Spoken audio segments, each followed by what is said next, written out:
One of the big things that's come out from the developers that we've spoken to, whether that's the huge studios or the smaller ones, is everybody's looking for the next big global hit.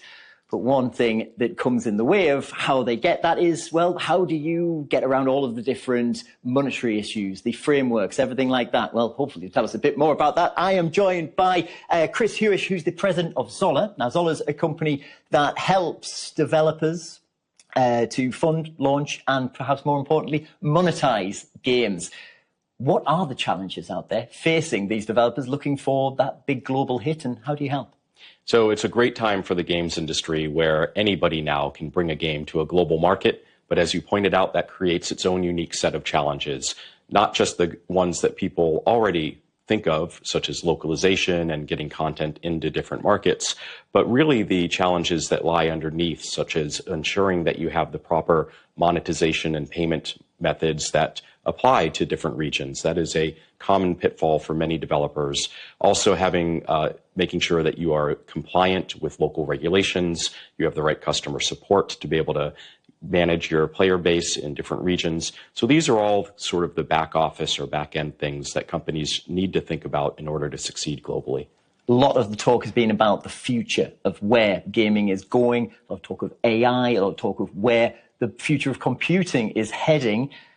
How do all of those things fit into what companies are trying to do, and it's getting the payments from one side of the globe to the other, or even developing these type of companies?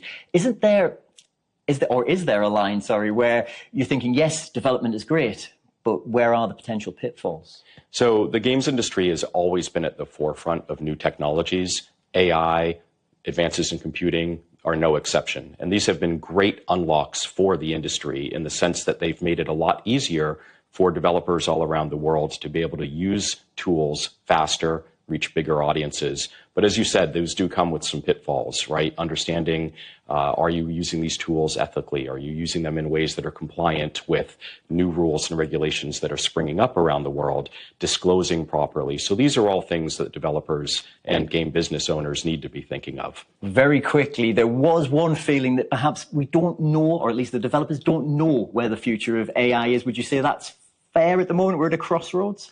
I think developers have a good idea where the future could be for AI. It's really the execution. Are they able to use it in ways that they anticipate? Thank you very much, Chris Hewish, the president of Xsolla. We'll be bringing you plenty more from here at Gamescom in Cologne. There's a lot more to come. Lots of fun to be had as well, I'm sure. Peter Oliver in Cologne, Germany.